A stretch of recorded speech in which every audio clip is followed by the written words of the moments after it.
스타트 중앙교회 주일 예배에 오신 여러분들을 진심으로 환영합니다. 우리 옆사람 또 앞집 사람과 한번 인사할까요? 함께 예배함이 기쁨입니다. 이렇게 한번 인사합시다. 함께 예배함이 기쁨입니다. 함께 예배함이 기쁨입니다. 네, 어제는 엄청 더웠다가 오늘은 비도 오고 막 이래서 그 약간 한국 날씨 느낌이 드는데요. 여러분도 비슷하게 느끼시나요? 이렇게 부덥지근하고 또 덥고 또 어떻게 보면 이렇게 짜증날 수 있는 날씨지만 이 예배 자리 먼 곳까지 나오신 여러분들을 진심으로 환영합니다. 저는 독일 오기 전까지 부모님과 함께 살았거든요. 그래서 독일에 처음 와서 이제 아내와 같이 삶을 시작했을 때 그때 깨달았던 게 뭐냐면 저는 빨래는 세탁기가 하고 밥은 밥통이 하는 줄 알았어요. 근데 그게 아니더라고요. 이렇게 빨래를 하면 뭐 개야 되고 이렇게 제가 삶을 살아갈 수 있도록 뒤에서 뭔가 이렇게 많은 것들이 이루어지고 있더라고요. 근데 우리 삶을 살다 보면 또 비슷한 것 같아요. 우리는 하나님의 존재함에 또 부재를 느끼지 못하기 때문에 우리 뒤에서 어떻게 우리 신실하신 하나님이 우리의 삶에 우리를 이끌어 가시는지 잘 느껴지지 못하는 것 같아요. 그럼에도 불구하고 우리 삶 가운데 분명히 신실하신 하나님 또 선하신 하나님께서 아마 우리를 위해서 우리와 함께 동역하고 또 동행하고 계시리라 믿습니다. 우리 삶을 살아가다 보면 또 그 사실을 잘 잊게 되는데요. 우리 함께 이 시간 예배 나온 모든 여러분과 함께 기도했으면 좋겠습니다. 주님, 내가 삶을 살아가면서 그 주님의 신실하심을 믿고 살아갈 때가 너무나도 많았음을 시간 고백합니다. 그 주님의 선하심 또 신실하심 나를 위해서 뒤에서 함께 동역하고 동행하시는 그 주님을 이 시간 기억하고 바라보기 원한다고 함께 우리 기도하며 나아가기 원합니다. 함께 기도합시다. 주님, 이 시간 기도합니다. 우리를 위해서 신실하게 행하시는 그 주님을 이 시간 기억하기 원합니다. 때로는 삶을 살아가다 보면 그 주님의 인도하심과 또 선하심을 믿고 살아갈 때가 너무나도 많았음을 고백합니다. 그러나 예배 자리 가운데 이 시간 주님의 그 사랑과 또 그 은혜를 기억하며 또 나아가기 원합니다. 내 삶 가운데 행하시는 그 주님을 인지하고 또 그 은혜의 이름을 높이며 나아갈 수 있는 예배 시간 됐으면 좋겠습니다. 사랑의 주님, 감사합니다. 우리를 이곳 자리 가운데 불러주시고 또 주님의 사랑과 또 그 예배 자리에 인도하심을 감사합니다. 우리의 삶을 위해서 늘 신실하게 행하시는 그 주님의 사랑을 믿고 살아갈 때가 너무나도 많았음을 이 시간 고백합니다. 그러나 주님, 이 시간 예배 자리 나온 우리가 그 주님의 선하심과 또 그 신실하심을 또 기억하고 우리가 또 찬양하며 또 예배하며 나아갈 수 있도록 주님 이 시간 가운데 함께 해주셔서 감사합니다. 살아계신 예수님 이름으로 기도드렸습니다. 신실하신 그 주님의 이름을 함께 이 시간 고백하며 또 찬양하며 나아가기 원합니다.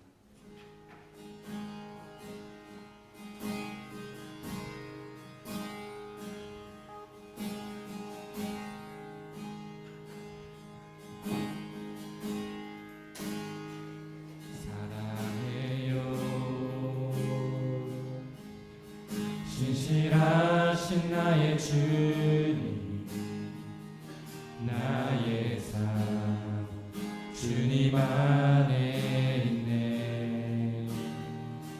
눈을 뜨는 아침부터 나 잠들기까지 선하신 주를 노래하니 사랑해요.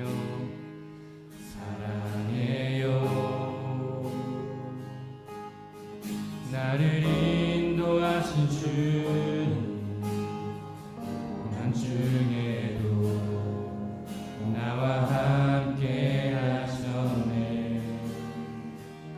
내 아버지 되시며 내 친구 되신 주, 나의 삶 주님 안에 있네.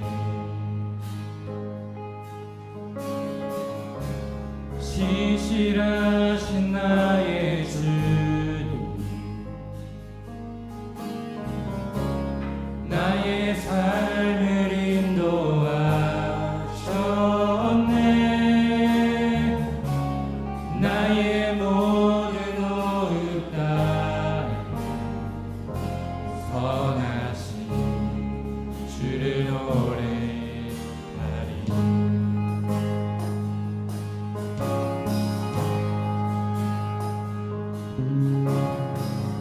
다시 한번 우리 처음부터 고백합시다. 사랑해요 신실하신 나의 주님. 해요 신실하신 나의 주님, 나의 삶 주님 안에 있네. 눈을 뜨는 아침부터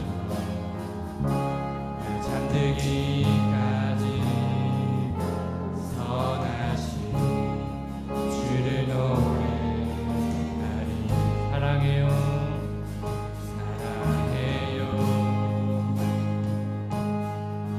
나를 인도하신 주님, 난 중에도 나와 함께 하셨네. 내 아버지 되시며 내 친구 되신 주, 나의 삶 주님 안에 있네. 신실하신 나의 신실하신 나의 주, 나의 삶을 인도하셨네. 나의 모든 호흡 따에 선하신 주를 노래하리. 신실하신 나의 신실하신 나의 주, 나의 삶을 인도하셨네. 나의 모든 호흡 따에 선하신 주를 노래하리. 다시 한번 신실하신 신실하신 나의 주, 나의 삶을 인도하셨네. 나의 모든 호흡 따에 선하신 주 노래하리. 주님의 선하심이 주님의 선하심 날 인도하시네. 주님의 선하심 날 지켜주시네. 주께 엎드려 나의 모든 삶 주님께 드리네. 주님의 선하심 날 인도하. 다시 한번 주님의 선하심, 주님의 선하심 날 인도하시네. 주님의 선하심 날 지켜주시네. 주께 엎드려 나의 모든 삶 주님께 드리네. 주님의 선하심 같이 한번 고백합시다. 주님의 선하심이 주님의 선하심 날 인도하시네. 주님의 선하심이 날 지켜주시네. 주께 엎드려 나의 모든 삶 주님께 드리네.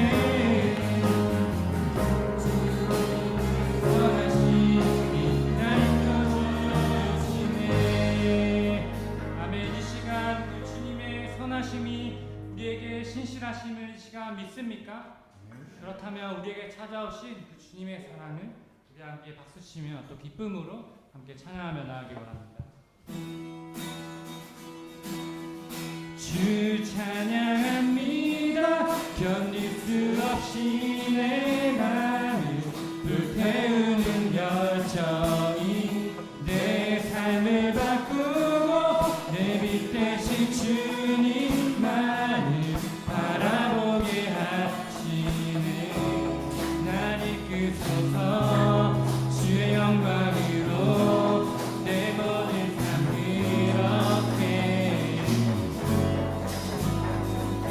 살아가게 하소서.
그 신실하신 주님을 찬양할 때 우리의 마음을 다해서 우리의 깊은 마음을 다해서 함께 찬양하며 나아갑니다.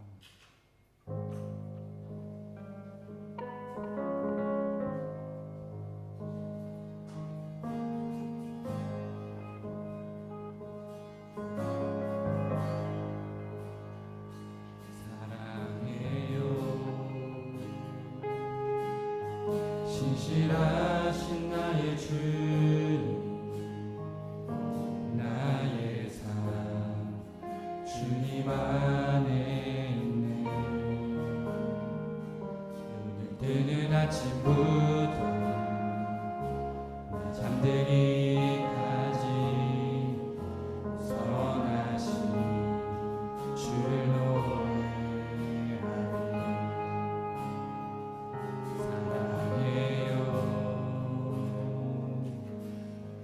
나를 인도하신 주님 중에도 나와 함께 하셨네 내 아버지 되시며 내 친구 되신 주 나의 삶 주님 안에 있네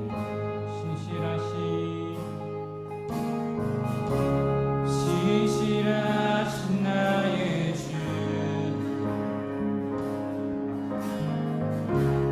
나의 삶을 인도하셨네 나의 모든 도움 다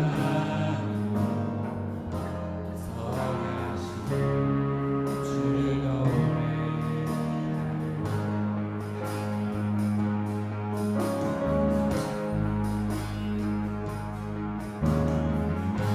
다시 한번 그 선하신 주님을 다시 한번 마음을 다해 찬양합시다. 사랑해요.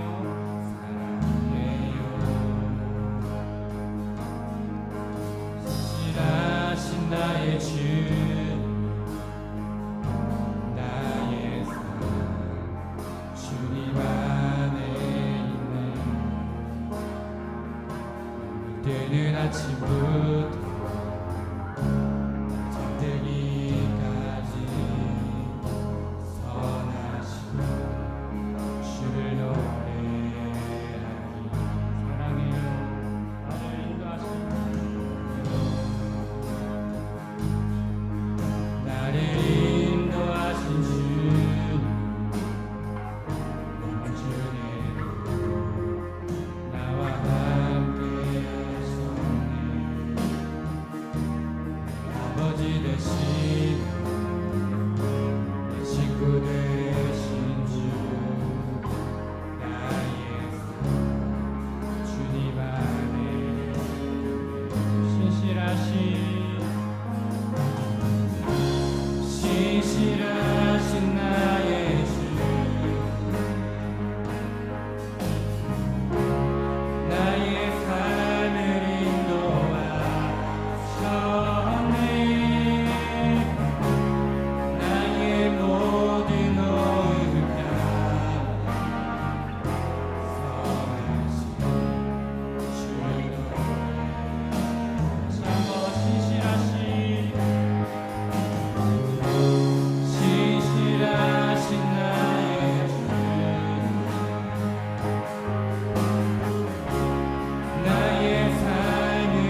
말씀에 귀 기울이고 우리에게 말씀하시는 그 주님의 은총에 우리의 마음을 드리며 나아가기 원하겠다고 함께 기도하며 나아가기 원합니다. 함께 기도합시다. 신실하신 그 주님 앞에 나아가기 원합니다.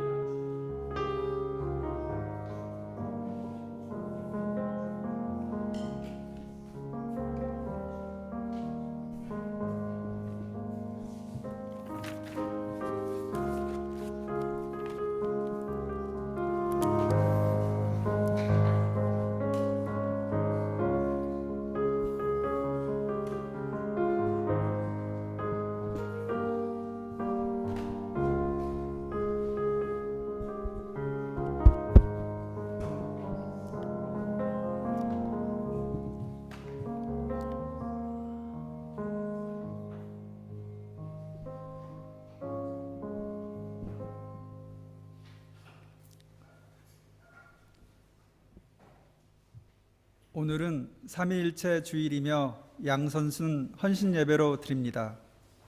성부 하나님, 성자 예수님, 성령 하나님, 이렇게 세 분의 하나님은 또한 한 분 하나님으로 존재하시며 우리의 구원을 위해 역사하십니다.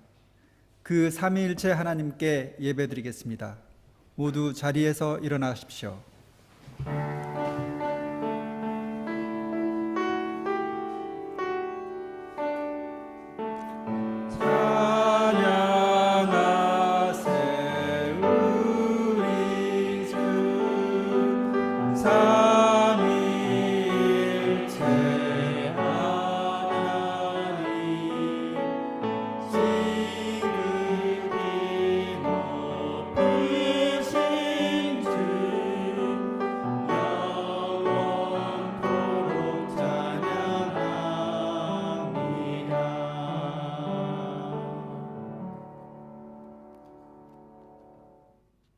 주님께서 손수 만드신 저 큰 하늘과 주님께서 친히 달아놓으신 저 달과 별들을 내가 봅니다. 사람이 무엇이기에 주님께서 이렇게까지 생각하여 주시며 사람의 아들이 무엇이기에 주님께서 이렇게까지 돌보아 주십니까? 주님께서는 그를 하나님보다 조금 못하게 하시고 그에게 존귀하고 영화로운 왕관을 씌워 주셨습니다. 하나님은 영이시니 예배하는 자가 영과 진리로 예배할지니라. 이 시간 죄를 고백하며 회개의 기도를 드리겠습니다. 우리가 죄를 없다고 하는 것은 자신을 속이는 것이요 예수 그리스도의 진리가 우리 안에 있지 않기 때문입니다. 그러나 우리가 죄를 고백하면 신실하시고 의로우신 하나님께서 그 모든 죄를 용서하시고 깨끗게 해 주십니다. 이 시간 죄를 고백하고 회개합시다. 하나님을 믿지 않았던 불신앙의 죄, 하나님이 아닌 다른 것을 사랑했던 우상 숭배의 죄, 하나님이 아닌 자기 중심적으로 살았던 교만의 죄, 하나님의 말씀에 대한 불순종과 태만의 죄를 회개합시다. 캐리의 엘레이손, 주여 우리에게 자비를 베푸소서. 이 시간 잠시 침묵으로 자신의 죄를 고백하며 회개의 기도를 드리겠습니다.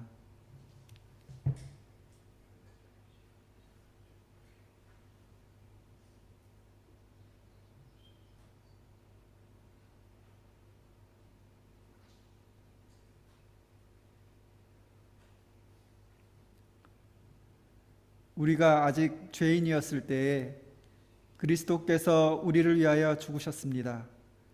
이리하여 하나님께서는 우리들에 대한 자기의 사랑을 실증하셨습니다. 그러므로 그리스도 예수 안에 있는 사람들은 정죄를 받지 않습니다. 그것은 그리스도 예수 안에서 생명을 누리게 하는 성령의 법이 당신을 죄와 죽음의 법에서 해방하여 주었기 때문입니다. 우리 주 예수 그리스도께서 우리 죄를 지시고 십자가에서 죽으셨다가 부활하심으로 우리의 죄를 용서하셨습니다. 이제 그 말씀을 믿고 의지하며 자유와 평화를 누리십시오. 사도신경으로 우리의 신앙을 고백하겠습니다. 나는 전능하신 아버지 하나님, 천지의 창조주를 믿습니다. 나는 유일하신 아들, 우리 주 예수 그리스도를 믿습니다. 그는 성령으로 잉태되어 동정녀 마리아에게서 나시고 본디오 빌라도에게 고난을 받아 십자가에 못 박혀 죽으시고 장사된 지 사흘 만에 죽은 자 가운데서 다시 살아나셨으며 하늘에 오르시어 전능하신 아버지 하나님 우편에 앉아 계시다가 거기로부터 살아있는 자와 죽은 자를 심판하러 오십니다. 나는 성령을 믿으며 거룩한 공교회와 성도의 교제와 죄를 용서받는 것과 몸의 부활과 영생을 믿습니다. 아멘.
오늘 이 자리에 함께 하신 모든 분들을 환영합니다.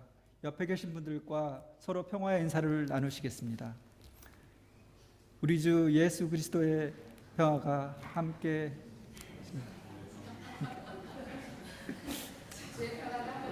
바랍니다. 주의 평화가 함께 하시기를 바랍니다. 이 시간 지연린 집사님께서 우리를 대신해 기도해 주시겠습니다.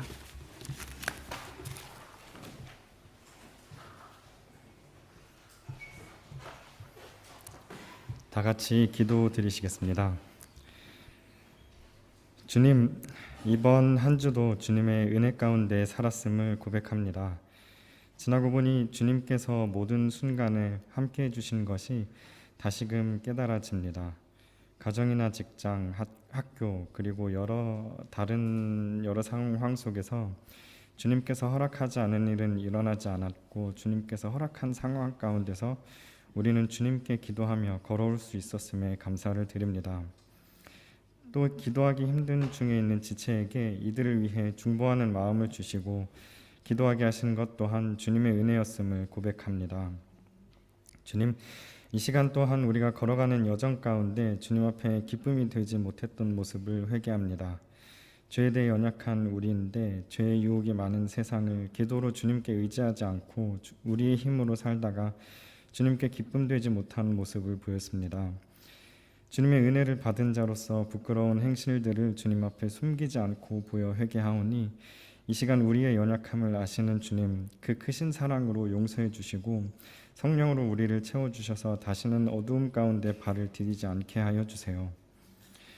우리가 서로를 사랑으로 대하고 내가 남보다 낮은 자로 여겨 하나님의 눈에 큰 자로 서게 하여 주세요. 서로를 위해 진심으로 기도하는 영을 부어주시고 또 특별히 육신의 고통 중에 있는 성도들을 돌아봐 주시고 아픔에서 속히 회복되어 주님의 일하심을 간증케 하여 주세요. 양육 과정 중에 있는 성도님들을 주님 기억하십니다. 품에 안고 기르는 부모의 심정으로 한 명 한 명 주님께서 안아주시고 양육 과정을 마칠 때까지 사탄의 어떤 권세도 방해하지 못하게 주님 지켜주세요. 오늘 말씀 전하시는 목사님을 주님의 은혜로 감동케 하여 주셔서 그 입을 통해 선포되는 말씀이 받는 우리 모두의 마음에 심겨지고 주님의 깊은 뜻을 깨닫는 시간이 되길 구합니다. 그리고 마음에 심겨진 말씀을 따라 한 주간 우리 각 사람의 사역지로 파송되어 승리하고 다음 주 다시 예배의 자리로 돌아올 수 있도록 이 시간을 주관해 주세요. 우리의 걸음을 인도하시고 때마다 필요한 것을 채워주시며 우리의 간구를 들어주시는 살아계신 예수님의 이름으로 기도드립니다. 아멘.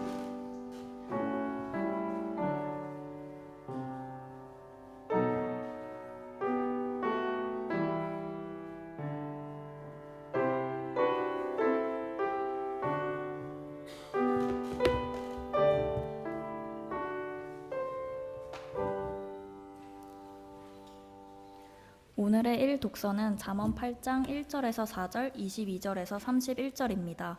모두 주님의 말씀을 들으십시오. 지혜가 부르고 있지 않느냐? 명철이 소리를 높이고 있지 않느냐?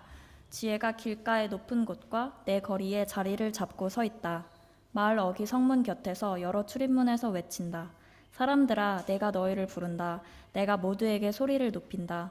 주님께서 일을 시작하시던 그 태초에 주님께서 모든 것을 지으시기 전에 이미 주님께서는 나를 데리고 계셨다. 영원전 아득한 그 옛날 땅도 생기기 전에 나는 이미 세움을 받았다. 아직 깊은 바다가 생기기도 전에 물이 가득한 샘이 생기기도 전에 나는 이미 태어났다. 아직 산의 기초가 생기기 전에 언덕이 생기기 전에 나는 이미 태어났다. 주님께서 아직 땅도 들도 만들지 않으시고 세상의 첫 흙덩이도 만들지 않으신 때이다. 주님께서 하늘을 제자리에 두시며 깊은 바다 둘레에 경계선을 그으실 때에도 내가 거기에 있었다. 주님께서 구름을 떠도는 창공을 저 위 높이 달아매시고 깊은 샘물을 솟구치게 하셨을 때에 바다의 경계를 정하시고 물이 그분의 명을 거스르지 못하게 하시고 땅의 기초를 세우셨을 때에 나는 그분 곁에서 창조의 명공이 되어 날마다 그분을 즐겁게 하여 드리고 나 또한 그분 앞에서 늘 기뻐하였다. 그분이 지으신 땅을 즐거워하며 그분이 지으신 사람들을 내 기쁨으로 삼았다. 이것은 거룩하신 하나님의 말씀입니다.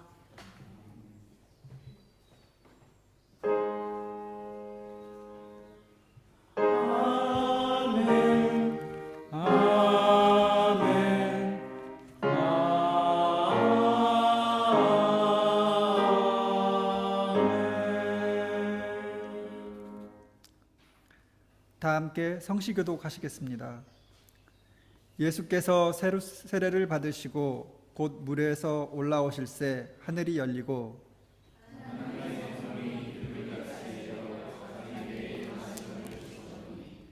하늘로부터 소리가 있어 말씀하시되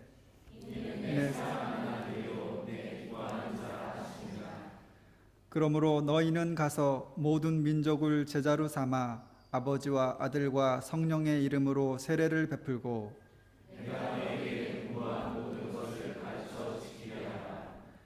볼지어다 내가 세상 끝날까지 너희와 항상 함께 있으리라 하시니라.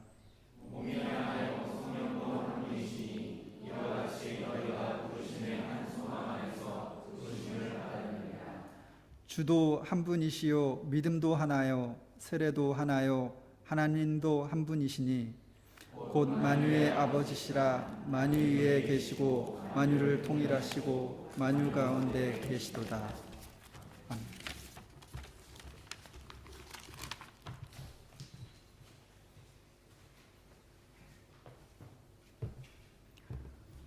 오늘의 이 독서는 로마서 5장 1절에서 5절입니다. 모두 주님의 말씀을 들으십시오. 그러므로 우리는 믿음으로 의롭다 하심을 받았으므로 우리 주 예수 그리스도로 말미암아 하나님과 더불어 평화를 누리고 있습니다. 우리는 또한 그리스도로 말미암아 지금 서 있는 이 은혜의 자리에 믿음으로 나아오게 되었으며 하나님의 영광에 이르게 될 소망을 품고 자랑을 합니다. 그뿐만 아니라 우리는 환난을 자랑합니다. 우리가 알기로 환난은 인내력을 낳고 인내력은 단련된 인격을 낳고 단련된 인격은 희망을 낳는 줄을 알고 있기 때문입니다. 이 희망은 우리를 실망시키지 않습니다. 하나님께서 우리에게 주신 성령을 통하여 그의 사랑을 우리 마음속에 부어주셨기 때문입니다. 이것은 거룩하신 하나님의 말씀입니다. 오늘의 삶 독서는 요한복음 6장 5절에서 14절입니다. 모두 주님의 말씀을 들으십시오. 예수께서 눈을 들어서 큰 무리가 자기에게로 모여드는 것을 보시고 빌립에게 말씀하셨다. 우리가 어디에서 빵을 사다가 이 사람들을 먹이겠느냐? 예수께서는 빌립을 시험해 보시고자 이렇게 말씀하신 것이었다.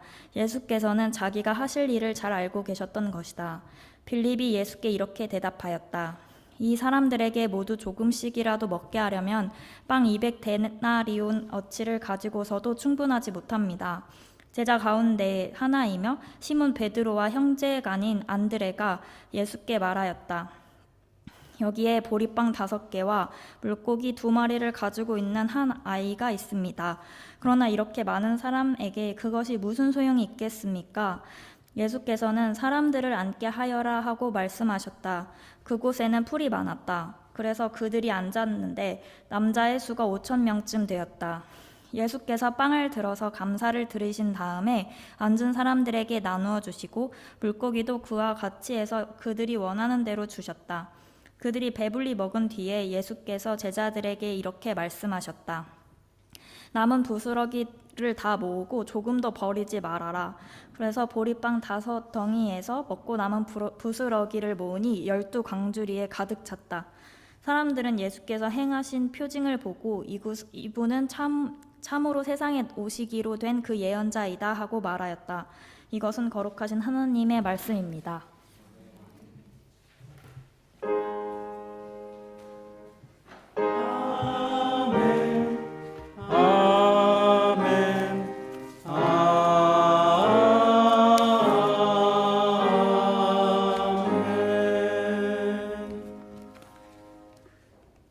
이 시간 양성순이 하나님께 감사의 찬양을 드리겠습니다.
한정수 목사님께서 내가 가능한 것을 하라라는 제목으로 말씀 전해 주시겠습니다.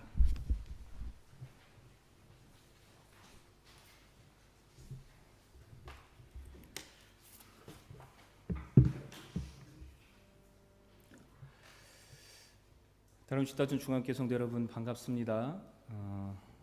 이번 한 주간도 기도하는 삶을 잘 사셨습니까? 네, 좋습니다. 여러분 지금 성령님과 동행하며 잘 살고 계십니까? 혹시나 삶의 무게에 짓눌려서 이 자리에 나오는 것이 부담스러운 분은 없으셨습니까? 어떤 모습으로 왔든지 주님 앞에 나온 여러분의 용기에 박수를 보냅니다. 주님은 우리의 중심을 아시고 우리를 사랑하십니다.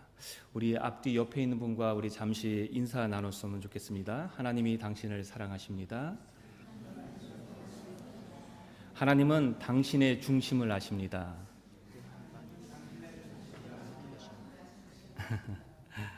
여러분 혹시 해변에서 쓰레기를 줍는 한 남성의 이미지를 보신 적 있으십니까? 그 오스트레일리아의 그 퀸즐랜드라는 주의 한 해변가에서 매일 아침 익명의 남성이 해변을 조용히 청소하는 모습이 이슈가 된 적이 있습니다. 그는 매일 아침 바닷가에 나가서 거기에 흩어져 있던 쓰레기들을 수거해 왔습니다. 이 모습을 우연히 목격한 이웃이 그 모습을 SNS에 공유하면서 화제가 되었습니다. 어떤 일이 벌어졌는 줄 아십니까? 그 글에 1000개 이상의 좋아요와 댓글이 이어졌습니다. 그리고 지역 환경단체도 이 이야기를 공유하기 시작했습니다. 그리고 더 나아가서 주민들 사이에 쓰레기를 하나라도 줍자라는 분위기가 형성되었습니다. 그 영향으로 그 지역사회는 해변 정화에 참여하려는 분위기와 실천이 확산되었다라는 겁니다. 여러분 혹시 2007년도 12월에 한국에 태안반도에서 발생했던 기름 유출 사건을 기억하십니까? 대부분의 한국 사람들은 태안반도 기름 유출 사건 또는 태안의 기적 이런 표현으로 많이 알고 있는 사건입니다. 사고 경유는 이렇습니다. 삼성중공업의 크레인 바지선이 예인선에서 분리되면서 정박 중에 있던 허베이 유조선의 탱크 3기를 파손했고 원유 1만 톤에서 1만 2천 톤 가량이 바다에 유출된 사건이었습니다. 그 당시에 많은 사람들이 복구가 거의 불가능할 것이다 라고 생각했습니다. 실제로 전문가들과 언론, 심지어 지역 주민들조차도 태안 앞바다의 생태계와 관광 자원이 영구적으로 손상될 것이라는 우려를 나타냈습니다. 그런데 거기서 어떤 일이 일어났습니까? 그 사고 직후에 약 한 달 동안 100만 명 이상의 자원봉사자들이 복구에 참여했습니다. 학생, 주부, 군인, 기업체, 직원 등 다양한 계층의 사람들이 인간띠를 누리면서 해변을 청소했습니다. 사고 3주 만에 검은 모래가 흰 모래로 바뀌었고 6개월 후엔 맑은 해변이 되돌아왔습니다. 태안군 관계자는 98%의 청소 작업이 완료되었다며 기적이라고 표현할 정도였습니다. 폐사 위기에 있던 조개, 게, 갈매기 등 해양 생물이 회복되었고 어민들은 다시 어업에 복귀했으며 해변에는 관광객이 되돌아와서 지역 경제를 회복시키기 시작했습니다. 그 당시 수거된 원유만 약 4,100톤이었고 오염물질 수거량이 3만 2천 톤에 달했습니다. 그리고 공식 복구는 2008년 10월에 완전히 종료되었습니다. 여러분, 이것을 기적이라고 하는 이유는 불가능해 보일 것 같던 일이 단지 한두 사람의 헌신이 아니라 전 국민의 집단적인 헌신이 만들어낸 일이었기 때문에 그렇습니다. 개개인이 나 하나쯤이야 라는 마음으로 포기했다면 이런 기적은 일어나지 않았을 겁니다. 작은 힘이나마, 작은 속일이나마 보탰기 때문에 이런 일들이 일어났던 겁니다. 아마 여러분 중에서도 그 당시에 이 태안반도의 기름을 제거하기 위해서 힘을 보탠 분들이 있을지 모르겠습니다. 이처럼 기적은 생각지 못한 곳에서 작은 손길 하나를 통해서 발생합니다.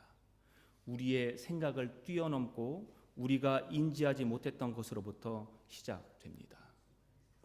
성경에도 이와 비슷한 이야기가 있습니다. 한 어린 아이가 전해주었던 보리빵 5개와 물고기 2마리로부터 시작된 기적에 대한 이야기입니다. 우리는 그 사건을 오병이어의 기적이라고 부릅니다. 오늘은 이 오병이의 기적을 함께 묵상하면서 오늘 헌신하는 양선순과 오늘 예배를 함께하는 우리 모두에게 주시는 헌신에 대한 하나님의 메시지를 함께 나누고자 합니다. 여러분, 신약 성경에서 예수님의 행적을 다룬 사복음서 마태, 마가, 누가, 요한 복음에 모두 기록되어져 있는 몇 안 되는 사건 중에 하나가 바로 이 오병이어의 기적입니다. 이 기적은 자신이 먹으려던 음식을 예수님 앞에 기꺼이 가져온 한 어린아이의 행동으로부터 비롯되었습니다. 그 결과는 이렇습니다. 예수님이 보리빵 5개와 물고기 2마리로 5,000명이 넘는 사람들을 먹이시고 12광주리를 남겼다라는 겁니다. 예수님이 갈릴리 바다 건너편으로 가셨을 때 많은 사람들이 그를 쫓아왔습니다. 오늘 우리가 읽은 성경은 그 이유를 이렇게 언급합니다.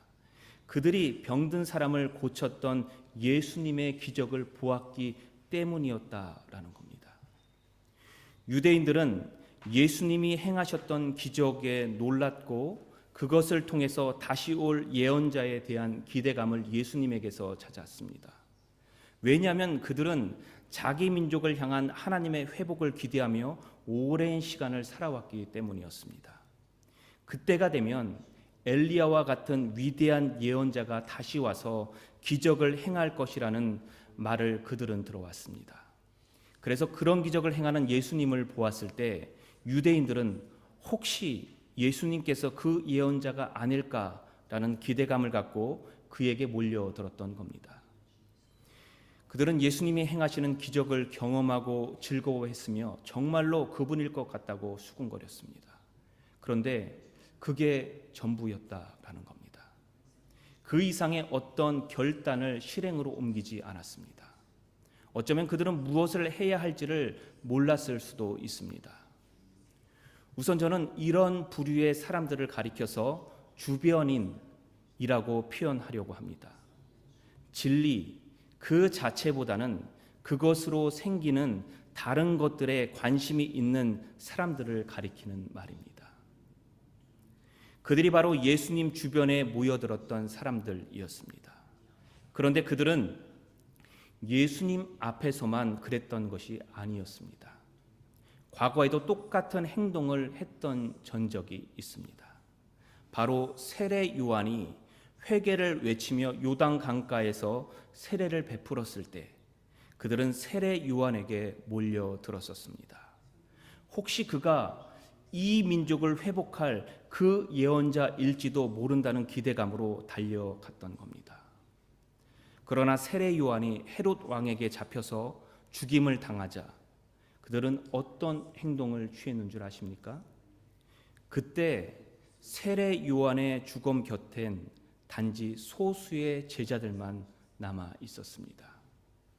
호들갑스럽던 사람들은 그 어디에도 보이지 않았다라는 겁니다. 역시나 이 사람들은 예수님의 기적을 보며 그에게 몰려들기 시작했습니다. 그들은 예수님이 주시는 생명의 말씀, 즉 복음에는 조금도 관심이 없었습니다. 그들은 예수님이 복음을 드러내기 위한 수단으로 사용한 기적에만 관심을 기울였습니다. 그것은 신기했고 재미있었고 현재 그들에게 이익을 주는 것이었기에 호감을 드러냈습니다. 그런 주변인들을 향한 예수님의 반응은 어떠했습니까?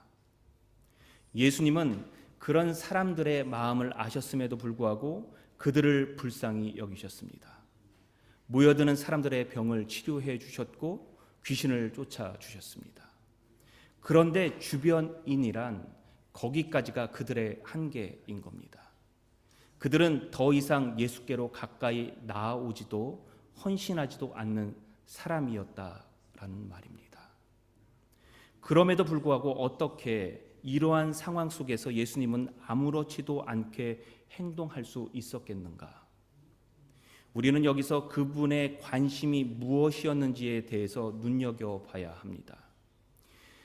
예수님은 그에게 몰려드는 많은 사람들, 그들로 인한 인기와 열광이 아니라 오히려 자신의 제자들, 헌신한 사람들에게 그들의 깨달음과 성장에 관심을 갖고 있었습니다.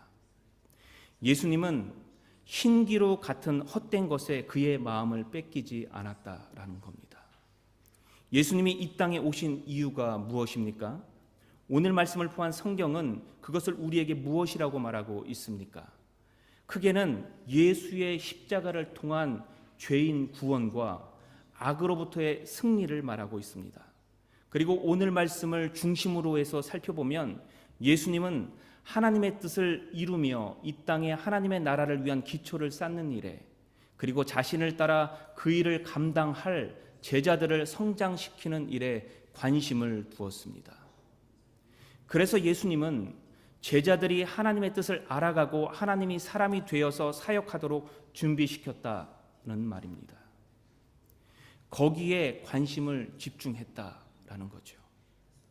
그러니까 몰려드는 많은 사람들에게 현혹되지도 않았고 휩쓸리지도 않았다라는 겁니다. 그와 더불어서 예수님은 자신에게 몰려드는 사람들도 외면하지 않았습니다. 다시 말하면 헌신을 표현하지 않은 주변인에게도 그는 기적, 위로와 배품을 행하셨다라는 겁니다. 이것을 가리켜서 우리는 긍휼이라는 표현으로 설명할 수 있습니다. 예수님은 헌신의 장으로 들어오지 않는 사람과 헌신한 사람에게 해야 할 일을 분명히 구분하셨던 겁니다. 그렇기 때문에 그분은 주변 상황의 변화에 쉽게 실망하거나 낙담하지 않으셨던 겁니다. 오히려 자신에게 주어진 일을 담담히 감당하면서 가실 수 있었습니다. 오늘 읽은 말씀 오병이어의 기적에서 이러한 두 부류의 사람들에게 행하신 예수님의 모습을 우리는 확인할 수 있습니다. 결국 예수님을 찾아왔던 많은 사람들에겐 그들이 필요로 했던 것을 주셨고, 반면에 제자들에겐 그 사건을 통해서 자신들이 갖고 있던 사고의 한계를 한 단계 뛰어넘도록 하는 하나님의 역사를 경험하게 하셨다라는 겁니다. 여러분, 축구 월드컵이나 올림픽 게임, 테니스 그랜드슬램 같은 경기들을 많이 구경해 보셨습니까? 직접 현장에 가서 본 분들도 있으시겠지만 텔레비전이나 방송을 통해서 직접 접하신 분들도 많이 있을 겁니다. 그런데 이런 국제적인 경기들이 열리면 어떻습니까? 전 세계에서 수많은 사람들이 그 경기를 위해서 몰려듭니다. 거기엔 두 부류의 사람들이 있습니다. 한 부류는 직접 경기를 뛰는 선수들이고, 다른 한 부류는 관중석에서 경기를 지켜보는 구경꾼들입니다. 선수들은 엄청난 훈련과 희생을 감수하고 이 무대에 섰지만, 구경꾼들은 단지 즐기고 응원하기 위해서 찾아온 겁니다. 처음부터 그 두 부류 사람들의 관심과 목표가 다르다는 겁니다.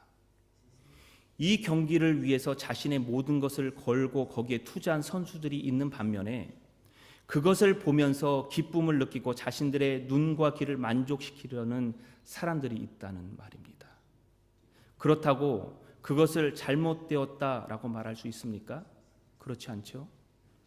관심과 그 관심의 방향과 현재의 위치가 다를 뿐이다라는 겁니다. 여러분은 어떤 부류에 속한 사람입니까? 오늘 주어진 말씀으로부터 생각해 본다면 단지 베푸시는 은혜를 받아 누리는 주변인에 속한 사람입니까? 아니면 예수님의 뜻에 따라서 성장하는 제자입니까? 일반적으로 고려해 보면 제 생각에는 어떤 삶도 그다지 나쁘지는 않은 것 같습니다. 주변인에 속한 사람도 예수에 따라 성장하는 제자도 그것이 그리스도의 테두리 안에서 사는 삶이라면 그리 나쁜 삶은 아닌 것 같다라는 겁니다. 그런데 제 개인적인 욕심을 조금 보태서 바라본다면 어차피 그리스도인이 되었다면, 그렇게 살기를 원한다면 이왕이면 주님과 함께 성장하는 삶을 살아야 하지 않겠는가라는 마음입니다. 여러분, 이왕이면 하나님의 뜻 안에서 성장하며 온전한 그리스도인으로 살아가는 게 좋지 않겠습니까?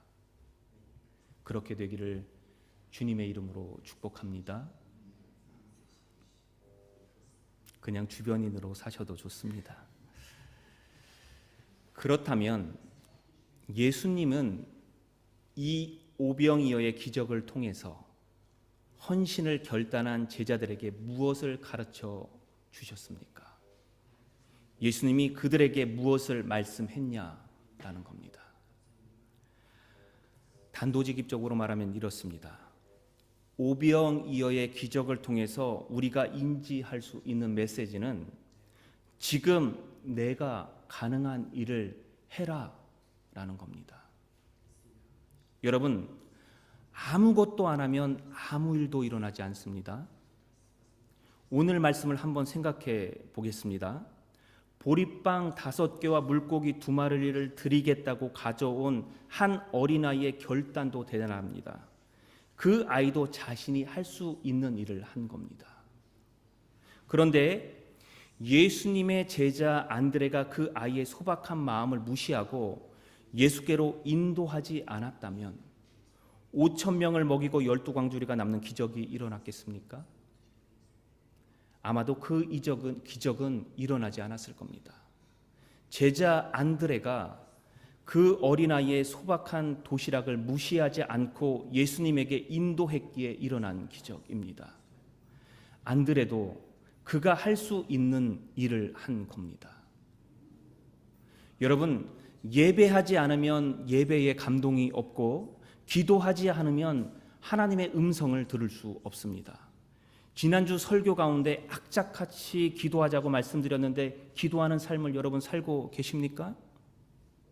기도해야 하나님의 뜻을 분별하고 그분의 역사를 경험할 수 있는 겁니다. 여러분은 지금 무엇을 하고 있습니까? 우리가 해야 할 일은 우리가 가능한 것을 지금 실천하는 겁니다. 그러면 하나님이 그분의 일을 행하십니다. 여기서 기억해야 할 것은 이것입니다. 절대로 일어나지 않은 일 혹은 불가능한 것을 먼저 생각할 필요가 없다라는 겁니다. 그것은 우리의 영역이 아니라 하나님의 영역이기에 그렇습니다. 실망할 필요도 낙담할 필요도 없습니다. 우리는 아직 기도하지 않았고 믿음으로 행하지 않았기에 아직 하나님의 역사를 보지 못했을 뿐입니다. 그리고 그 하나님의 역사는 우리의 생각을, 우리의 상식을 뛰어넘는다는 사실입니다. 우리가 이것을 인지하지 못한다면 낙담하고 시기하고 분노하고 불신하는 삶을 살게 되는 겁니다. 단지 우리가 지금 할 수 있는 일에 집중해서 그것을 묵묵히 행하는 것, 그것이 우리에게 지금 필요한 행동이라는 것입니다. 오늘 우리가 읽은 이 오병이어의 기적이 우리에게 그것을 알려주고 있습니다. 오늘 말씀 중에 요한복음 6장 5절에서 6절을 한번 같이 보겠습니다. 우리 주보에 보시면 제3독서에 요한복음 6장 5절에서 6절이 나옵니다. 우리 같이 한 목소리로 한번 같이 읽어보겠습니다. 예수께서 눈을 들어서 큰 무리가 자기에게로 모여드는 것을 보시고 빌립에게 말씀하셨다. 우리가 어디에서 빵을 사다가 이 사람들을 먹이겠느냐? 예수께서는 빌립을 시험해 보시고자 이렇게 말씀하신 것이었다. 예수께서는 자기가 하실 일을 잘 알고 계셨던 것이다. 아멘. 요한복음 6장 5절에서 예수님은 자신에게 오는 많은 사람들을 보시면서 빌립에게 이렇게 질문을 던지셨습니다. 우리가 어디서 빵을 사다가 이 사람들을 먹이겠느냐? 다음 구절을 살펴보면 이런 표현을 추가적으로 확인할 수 있습니다. 이는 빌립을 시험해 보고자 하는 말이었다. 그때 빌립이 어떻게 반응했는 줄 아십니까? 이 사람들에게 조금씩이라도 먹게 하려면 빵 200데나리온 어치를 가지고도 충분하지 못합니다. 이 표현에서 우리는 빌립의 현재 상태를 확인할 수 있습니다. 그의 말은 이성적이고 논리적으로 반박의 여지가 없었습니다. 상식적으로 맞는 말이었다라는 겁니다. 그가 현명하고 똑똑한 사람이었음을 보여준 겁니다. 세상 사람들의 입장에선 그의 이런 태도가 환영받을 겁니다. 그 짧은 순간에 빌립은 정확하게 계산했습니다. 여기에 모인 사람이 남자 어른만 5천 명이고 그들이 최소한 먹을 수 있는 양은 이렇고 그에 따른 비용은 이렇고 이를 합하면 적어도 200데나리온은 좋게 나오겠구나 라는 결론에 도달했다라는 겁니다. 예수님의 갑작스러운 질문에 나름 똑똑한 해결책을 내놓은 겁니다. 그런데 더 중요한 것이 있습니다. 빌립이 간과한 것이 있었다라는 겁니다. 그것이 뭐냐면 예수님께서 그 자리에 함께 계셨다라는 사실입니다. 아마도 주님은 이런 대답을 바라셨을지도 모릅니다. 주님은 아십니다. 주님이 함께 계신데 걱정하지 않습니다. 우리도 이와 비슷한 상황들을 경험할 때가 많이 있지 않습니까? 하나님을 믿고 예수님과 함께 한다고 수없이 우리가 입술로 고백하지만 삶의 치열한 현실 앞에서 하나님의 일하심을 앞세우기보다는 현실적인 계산과 해결책을 먼저 찾을 때가 비일비재하다라는 말입니다. 그때 베드로의 형제 안드레가 예수님에게 다가옵니다. 그리고 9절에서 이렇게 말합니다. 한 아이가 보리빵 5개와 물고기 2마리를 갖고 있습니다. 그런데 이것으로 무슨 소용이 있겠습니까? 빌립과 마찬가지로 안드레도 한 어린이가 가져온 음식으로는 이 많은 사람들을 먹일 수 없다고 생각했습니다. 두 제자 가운데 누가 더 낫다고 할 수 없습니다. 그럼에도 불구하고 우리가 여기서 직시해야 할 사실은 한 아이가 도시락을 내밀었을 때 그거 너나 먹어 라고 무시하지 않았다라는 겁니다. 한 아이가 보리빵 5개와 물고기 2마리를 갖고 왔습니다 라고 예수님께 얘기한 이 작은 차이에서 기적이 시작되었다라는 사실입니다. 그 작은 차이가 예수님을 일하게 만들었습니다. 요한복음 6장 10절에서 11절에 보니까 예수님은 그 얘기를 듣자마자 사람들을 앉게 시켰다고 말하고 있습니다. 그리고 축사하고 그 음식을 나누어 주었습니다. 여러분, 어떤 일이 일어났습니까? 오늘 말씀 요한복음 6장 12절에서 13절입니다. 같이 한번 읽어보겠습니다. 그들이 배불리 먹은 뒤에 예수께서 제자들에게 이렇게 말씀하셨다. 남은 부스러기를 다 모으고 조금도 버리지 말아라. 그래서 보리빵 5덩이에서 먹고 남은 부스러기가 모으니 12광주리에 가득 찼다. 성인 남성만 5,000명이 먹고 남는 일이 발생했습니다. 그 누구도 상상하지 못했던 일이었습니다. 물고기 2마리와 보리빵 5개를 갖고 왔던 어린이도, 200데나리온으로는 부족하다고 말했던 빌립도, 그 어린아이의 도시락을 예수님에게 말했던 안드레도 생각하지 못했던 일이었습니다. 그런데 중요한 사실은 그 모든 행동들이 매개체가 되었다라는 겁니다. 그들은 몰랐지만 그들의 행동이 예수님이 행하신 기적의 시작점이 되었다라는 사실입니다. 여러분, 우리의 삶의 현장에서도 별반 다르지 않습니다. 우리 앞에 주어져 있는 것은 누구에게나 동일합니다. 그런데 그것을 갖고 내가 할 수 있는 것을 하느냐, 그렇지 못하느냐는 커다란 차이를 드러냅니다. 그것을 통해서 놀라운 역사가 일어나기도 하고 그렇지 않을 수도 있다라는 말입니다. 그 차이가 어디에 있겠습니까? 그것은 우리가 할 수 있는 일을 했느냐, 그렇지 않았느냐, 거기에 있다라는 겁니다. 나에게 주어진 상황이나 여건이 아무것도 아니야, 쓸데없는 일이야, 가치 없는 일이야 라고 무시해버리지 말라라는 말입니다. 거기에서는 아무 일도 일어나지 않습니다. 그런데 하찮은 것조차도 그것을 통해서 하나님께서 역사하실 거라는 기대감으로 주님 앞에 그것을 내려놓는다면 거기서 하나님이 그분의 일을 시작하신다는 말입니다. 예수님 앞에 물고기 2마리와 보리빵 5개를 갖고 온 어린아이도, 그 어린아이의 소박한 도시락도 무시하지 않고 예수님 앞으로 이끌었던 안드레도 이러한 놀라운 기적이 일어날 것이라고는 상상하지 못했습니다.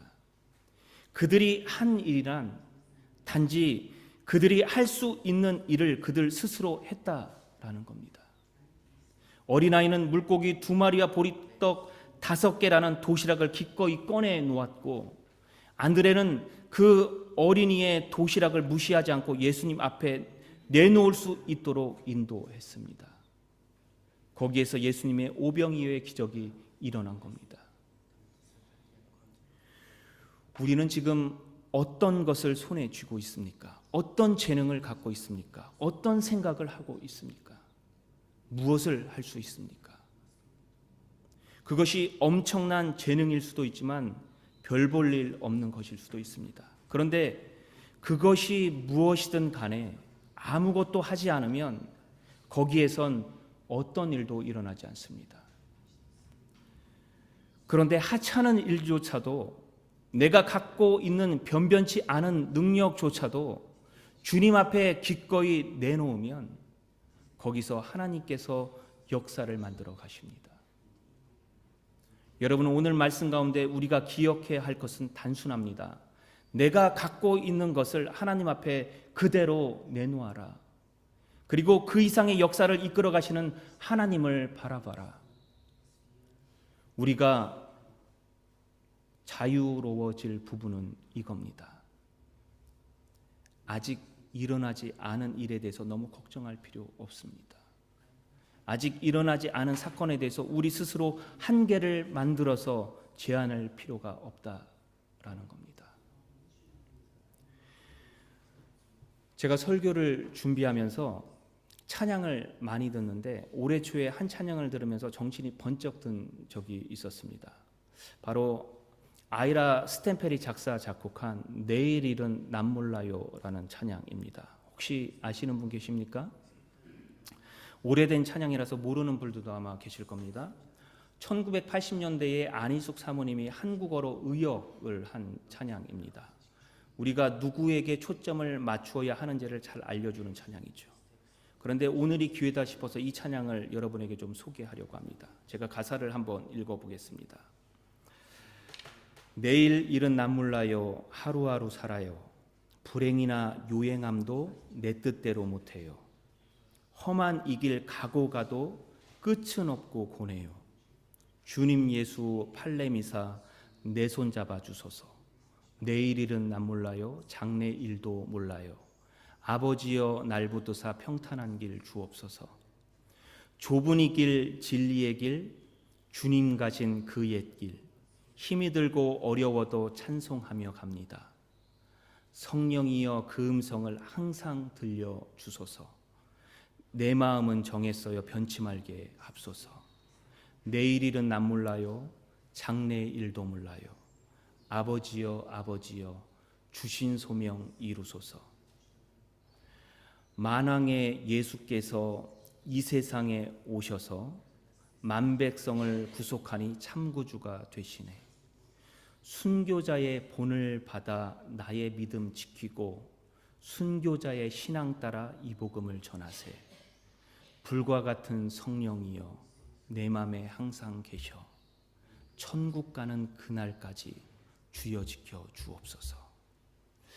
여러분 어떻습니까? 은혜가 좀 되십니까? 우리가 걸어가야 하는 길이 무엇인지 조금 알 것 같지 않습니까? 고난은 죽을 때까지 끊이지 않습니다. 고난이 언제 끝나? 내 삶에 언제 고난이 없어지는 거야? 무덤 가면 없어집니다. 그 전까지는 계속해서 나타나는 것이 고난입니다. 이 찬양 속에서 우리가 좀 위로받았으면 좋겠고, 그리고 하나님을 바라보면서 우리의 마음을 그렇게 담아서 좀 찬양했으면 좋겠습니다. 우리 이 찬양을 한번 불러봤으면 좋겠습니다. 1절, 2절, 3절을 부르신 뒤에 마지막에 후렴을 한 번 더 반복해서 찬양하겠습니다.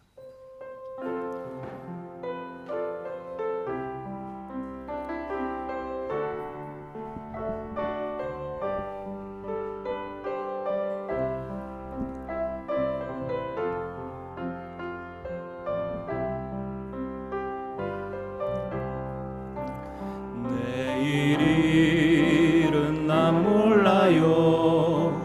하루하루 살아요. 불행이나 요행함도 내 뜻대로 못해요. 험한 이 길 가고 가도 끝은 없고 고뇌요. 주님 예수 팔레미사 내 손 잡아 주소서. 내일은 난 몰라요. 장래 일도 몰라요. 아버지여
난 몰라요. 내일은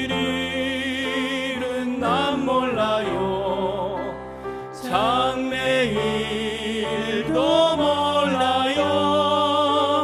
아버지여 아버지여 평탄한 길 주옵소서. 여러분 어떻습니까? 은혜가 좀 되십니까? 우리가 걸어가야 하는 길이 무엇인지 이 찬양을 통해서 조금 알 것 같지 않습니까? 우리의 삶 가운데 하나님이 분명하게 개입하셔서 이 문제를 해결해 주실 것이다 라고 확신할 수 있는 사람이 있습니까? 아무리 지혜로운 사람이라도 그건 알 수 없습니다. 그러나 한 가지는 분명합니다. 어린아이가 드린 물고기 2마리와 보리빵 5개처럼 우리도 우리가 가진 것을 주님 앞에 드릴 수는 있다는 사실입니다. 이것이 바로 헌신이라는 겁니다. 헌신은 특별한 것이 아니라 내가 할 수 있는 일을 하는 것, 그것에서 시작되는 것이 헌신입니다. 그리고 바로 그 자리에서 하나님의 역사가 시작되는 겁니다. 우리는 우리가 할 수 있는 일을 감당하고 하나님은 우리가 불가능하다고 여기는 것을 만들어 가시는 겁니다. 그래서 미리부터 이건 안 될 거야 라고 부정적으로 단정 지을 필요가 없다라는 말입니다. 빌립의 계산은 합리적이었지만 하나님은 합리적인 것을 뛰어넘어 역사하는 분이십니다. 우리는 때때로 빌립처럼 우리의 이성적인 판단 속에 하나님을 가둬두려는 실수를 저지를 때가 많습니다. 그럴 때마다 이것을 기억하셨으면 좋겠습니다.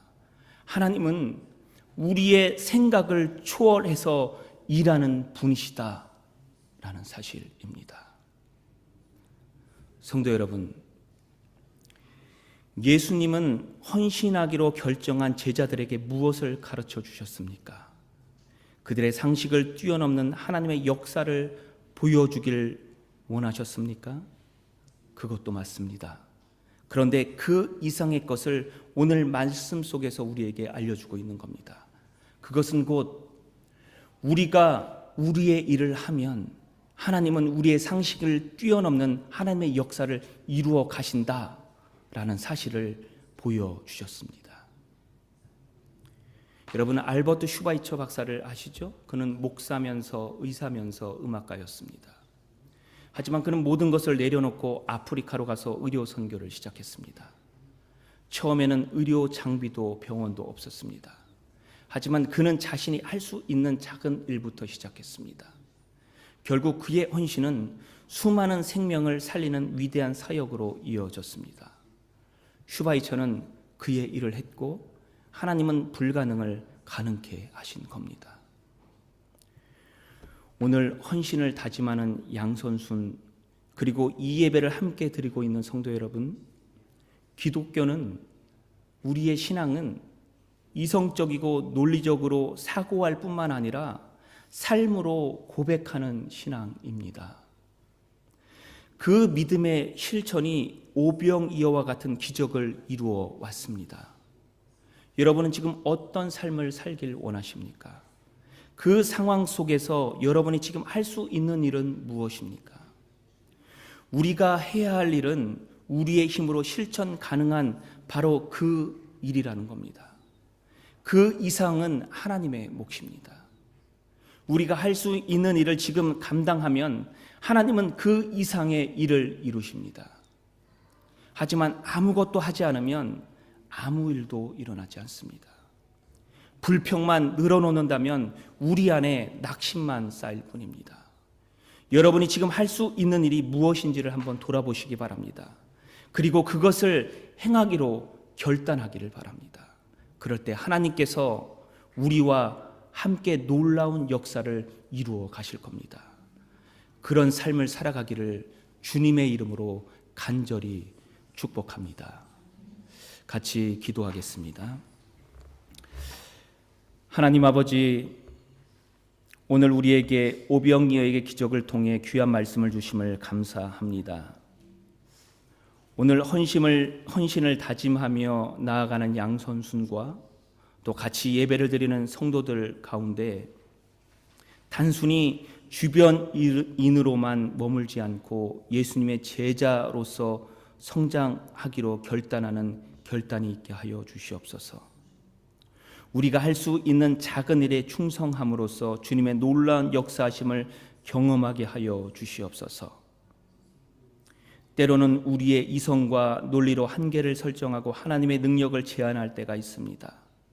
그 어린이처럼 우리가 가진 작은 것이라도 주님께 드릴 수 있는 마음을 우리에게 허락하여 주시고, 안드레처럼 사소해 보이는 것도 주님 앞에 가져갈 수 있는 믿음을 우리에게 더하여 주시옵소서.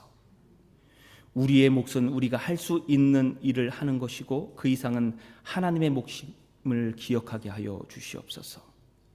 우리가 지금 이 자리에서, 학교에서, 직장에서, 가정에서 할 수 있는 일이 무엇인지 깨닫게 하여 주시고 그것을 실천할 용기와 결단을 허락하여 주시옵소서.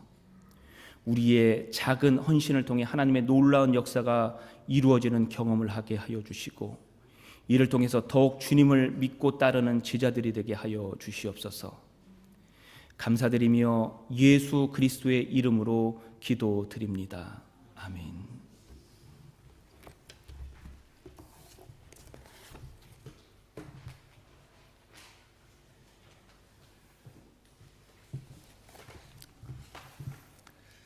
예수 그리스도 테두리 안에서 우리 모두 무엇을 할 수 있는지 고민할 수 있는 소중한 시간이었습니다.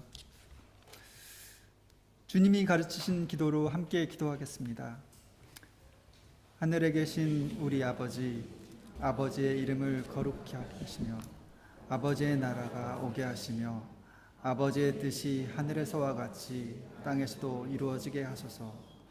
오늘 우리에게 일용할 양식을 주시고 우리가 우리에게 잘못한 사람을 용서해 준 것 같이 우리 죄를 용서해 주시고 우리를 시험에 빠지지 않게 하시고 악에서 구하소서. 나라와 권능과 영광이 영원히 아버지의 것입니다.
교회 소식을 전해드리겠습니다.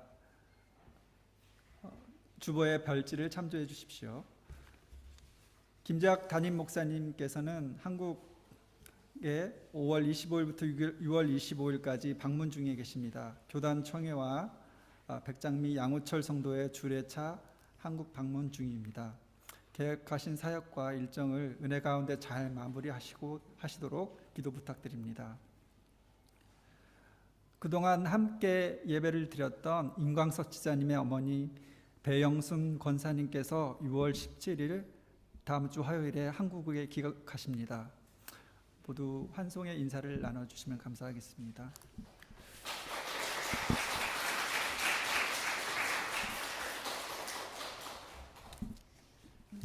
출타 중인 교우가 계십니다. 황정순, 최설아 집사님, 유청현 집사님의 가족, 그리고 김재환 목사님이 출타 중에 계십니다.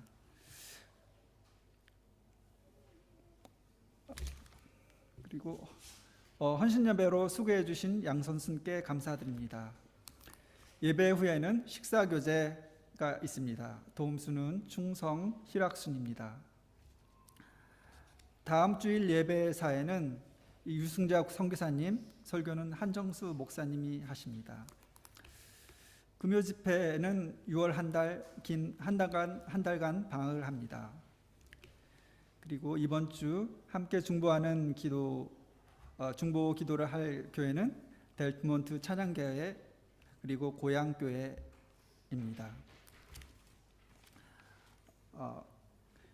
지난 한 주간 함께 묵상하였던 말씀을 함께 낭송하겠습니다. 자식을 초월하는 그리스도의 사랑을 알게 되기를 빕니다. 그리하여 하나님의 함과 충만하심으로 여러분이 충만하여지기를 바랍니다. 예배소서 3장 19절 말씀. 아멘. 이번 주 붙잡고 묵상하실 말씀은 전도서 3장 1절입니다. 모든 일에는 다 때가 있다. 세상에서 일어나는 일마다 알맞은 때가 있다. 전도서 3장 1절 말씀. 아멘. 다 함께 일어나서 186장 1절 찬양하시겠습니다.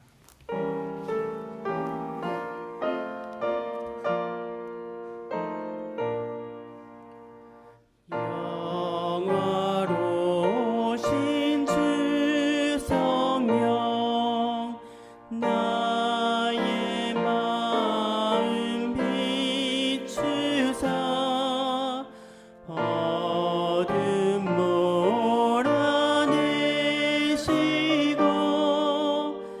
밝게 하여 주소서.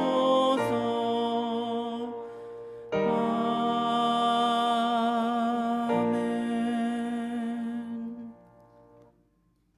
사랑하는 형제 자매 여러분, 하나님께 예배를 드렸으니 이제 세상으로 나가십시오. 바로 그곳에서 우리의 구원을 위하여 일하시는 삼위일체 하나님을 믿고 의지하십시오. 비록 우리의 삶이 쉽지는 않겠지만 우리와 항상 함께 하시는 성령님을 기억하고 의지하고 주님이 주시는 자유함에 거하시길 바랍니다. 한정수 목사님께서 축도하시겠습니다.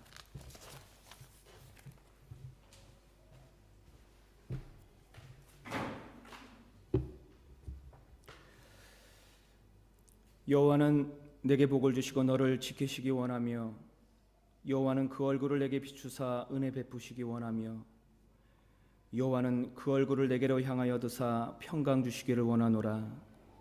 지금은 우리 구주 예수 그리스도의 은혜와 아버지 하나님의 지극하신 사랑과 성령의 교제케 하심이 오늘 헌신 예배를 드리는 양선순과 말씀을 듣고 가능한 일을 하기로 결단한 성도들 가운데 지금부터 영원히 함께 하시기를 간절히 축원하옵나이다. 아멘.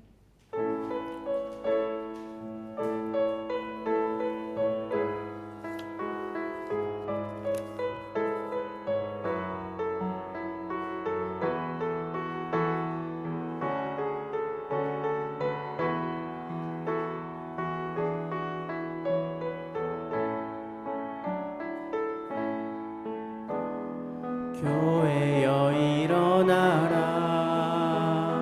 주께서 부르시니 두려움과 실패 내려놓고 교회여 일어나라. 교회여 일어나라. 주께서 보내시니 우릴 부르신 삶의 자리에서 교회여 일어나라. 우린 세상의 빛 하나님의 편지 주의 교회를 통해